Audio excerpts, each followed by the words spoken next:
అలాగే మాజీ vice MPP గారు గుత్తా రవి గారు, అలాగే మన ఆంధ్ర బ్యాంకు సహకార సంఘం చైర్మన్ గారు మిత్రులు బీరెడ్డి నాగచంద్రారెడ్డి గారు, శీలంశెట్టి వీరభద్రం గారు, వేదిక మీద ఉన్న ఖమ్మానికి సంబంధించిన కార్పొరేటర్సు, మండలానికి సంబంధించిన మాజీ సర్పంచ్లు, మాజీ ఎంపీటీసీలు, మాజీ ప్రజాప్రతినిధులు, అలాగే బీఆర్ఎస్ పార్టీకి సంబంధించిన ముఖ్య నాయకులు, రైతు సోదరులు, సోదరిమణులు, మీడియా మిత్రులందరికీ కూడా ముందుగా నా నమస్సమాంజలు తెలియజేసుకుంటా ఉన్నా.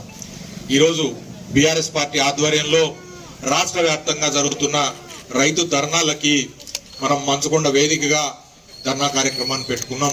దానికి ప్రధానమైన కారణం ఈ కాంగ్రెస్ పార్టీ అధికారంలోకి రావడం కోసం అని చెప్పి ఇచ్చిన ప్రధానమైన హామీ 2 లక్షల రుణమాఫీ. ఈ 2 లక్షల రైతులకు రుణమాఫీ చేస్తామనే ఒక ప్రధానమైన హామీని ఎన్నికలలో వాళ్ళు ముందు పెట్టింది. కానీ ఈ ప్రభుత్వం మేము ముందు నుంచి చెప్తూనే ఉన్నాం, ఎన్నికలప్పుడు డిసెంబర్ 9వ తారీఖు నాడే మేము అధికారంలోకి వస్తూ ఉన్నాం.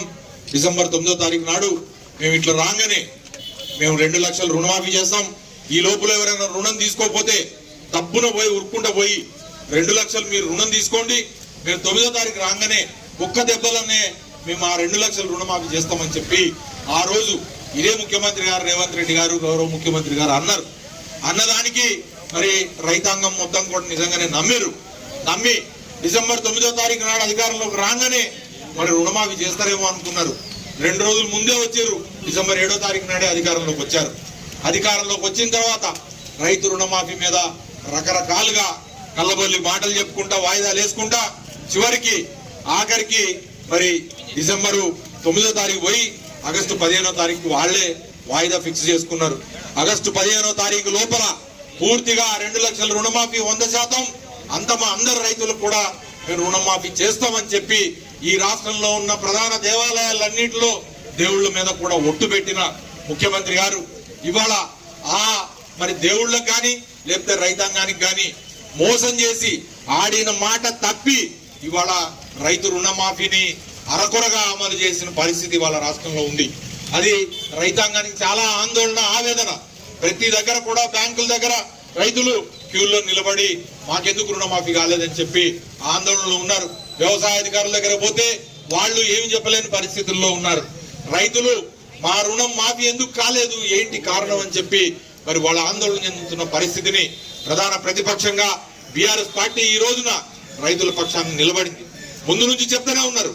మన నాయకుడు హరీష్ రావు గారు అన్నారు, మీరు రైతుల రుణమాఫీ 2 లక్షలు పూర్తిగా చేసి మీరు ఇచ్చిన హామీలు, ప్రధానమైన హామీలు ఏవైతే ఉన్నాయో, 6 గ్యారంటీలు ఉన్నాయో అవన్నీ అమలు చేయాలి, అమలు చేస్తే నేను రాజీనామా చేస్తా, లేకపోతే నువ్వు రాజీనామా చేయాలన్నారు. అట్లాంటిది వాళ్లే చెప్తున్నారు, రైతుల యొక్క రుణమాఫీ 2 లక్షలు రుణమాఫీ ఏ మేర అయిందని అంటే 40% అయింది, ఇంకా 60% ఉందని చెప్పి వాళ్ళే చెప్తా ఉన్నారు. మీరు చెప్పిన ఆగస్టు 15వ తారీఖుకి మొత్తం 100% అవ్వాల్సింది 40% చేసాం, మిగతా దానికి రకరకాల లెక్కలు చెప్తా ఉన్నారు. మిత్రులారా, అవగాహన కోసం రైతాంగానికి కానీ లేకపోతే మీడియా మిత్రులకు కానీ ఈ వ్యవహారాన్ని రాష్ట్రంలో ఉన్న రైతాంగం ప్రజలందరూ కూడా గమనించాల్సిన అవసరం ఉంది. ముందుగా మరి కాంగ్రెస్ పార్టీ అధికారంలోకి వచ్చినప్పుడు లేదా అధికారంలోకి రావడం కోసం 41,000 కోట్ల రూపాయల రైతుల రుణాలను మాఫీ చేస్తాం మేము అధికారంలోకి వస్తే అన్నారు. అయిపోయింది, వచ్చిన అధికారంలోకి వచ్చారు. వచ్చిన తర్వాత మరి ఆ సంఖ్యని 39,000 కోట్లు అన్నారు. 39,000 కోట్లని మళ్ళీ కేబినెట్ లో పెట్టినప్పుడు 39,000 కోట్లని 31,000 కోట్లకు కుదించారు. కేబినెట్ లో 31,000 కోట్లకు పెట్టి దాని తర్వాత వారం రోజులకే బడ్జెట్ సమావేశాల్లో అసెంబ్లీలో దానికి బడ్జెట్ కేటాయిస్తూ 31,000 కోట్లని 26,000 కోట్లకు కుదించారు.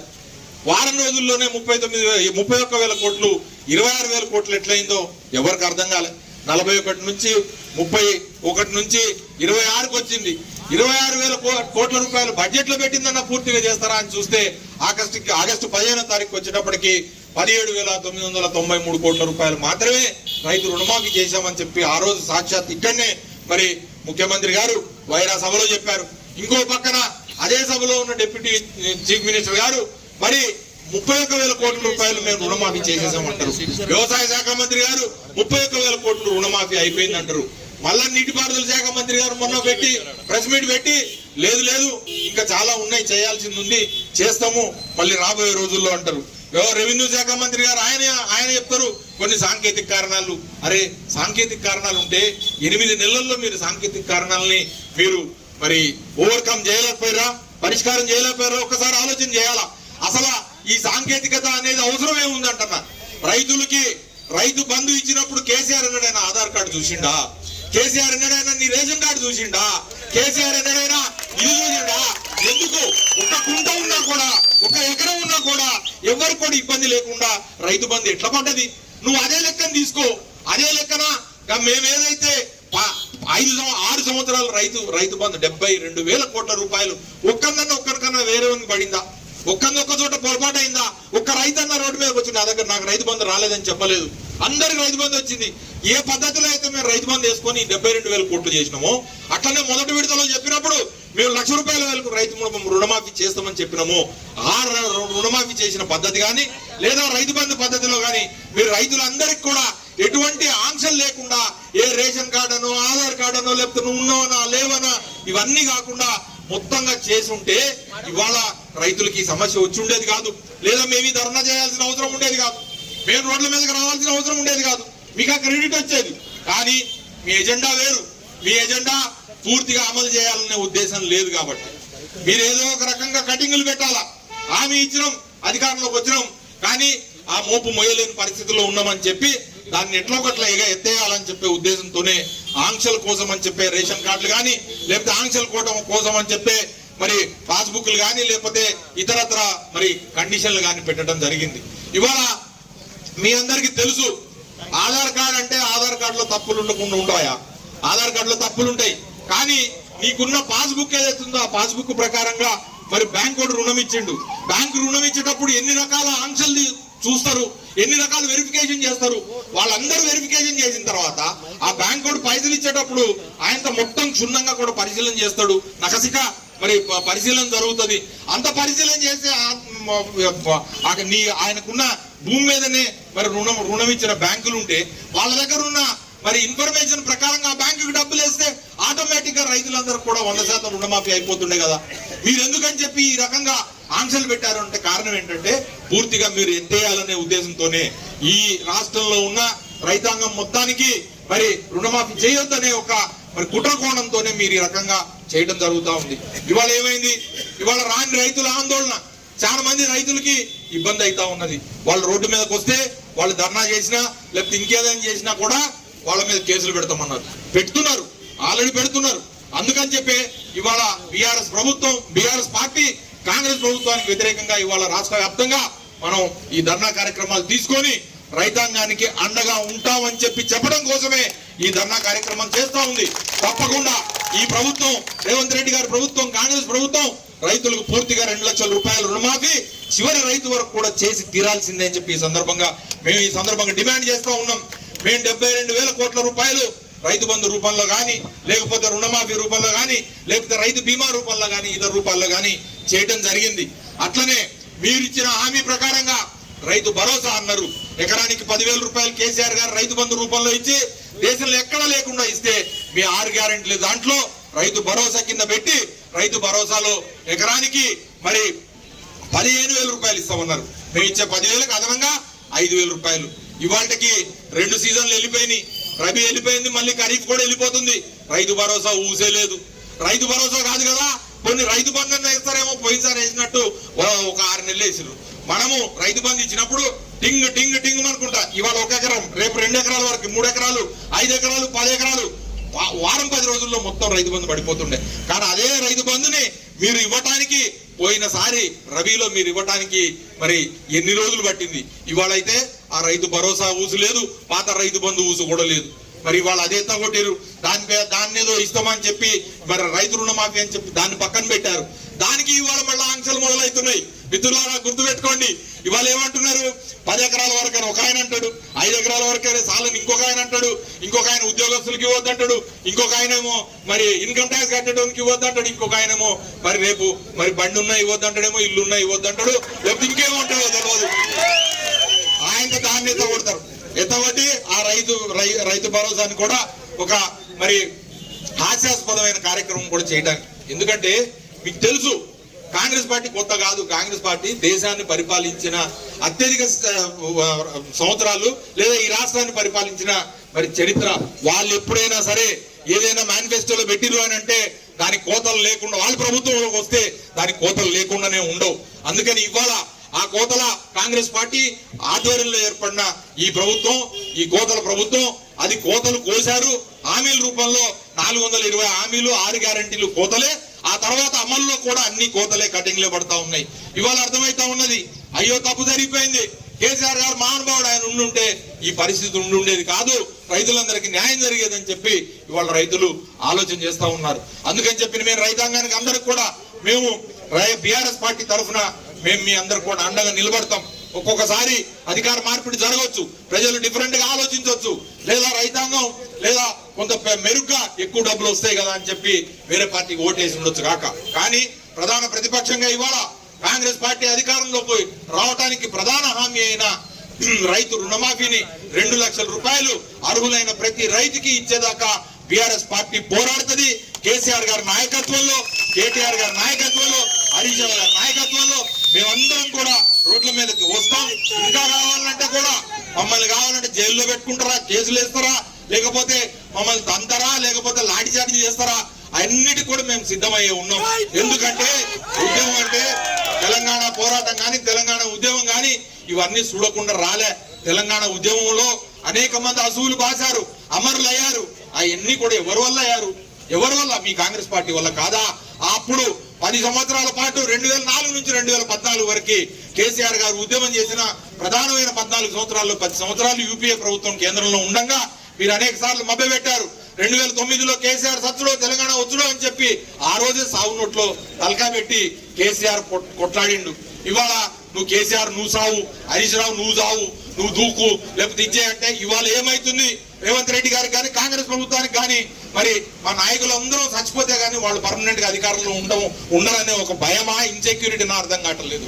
అందరినీ సావాలని అంటున్నారు. మరి ఇదా పద్ధతి? ప్రజాస్వామ్యంలో బతికి కొట్లాడతాం తప్పకుండా. ఒకవేళ సావాల్సి వస్తే కూడా రైతుల కోసం, ప్రజల కోసం సావటానికి కూడా మేము సిద్ధంగా ఉన్నాం. కానీ ఒక డిగ్నిటీ అవసరం పాలిటిక్స్ లో, డెఫినెట్ గా డిగ్నిటీ అవసరం. ఇవాళ 70 సంవత్సరాల వయసున్న కేసీఆర్ అయినా కూడా ఆయన పోరాట పటిమతోనే ఉన్నాడు.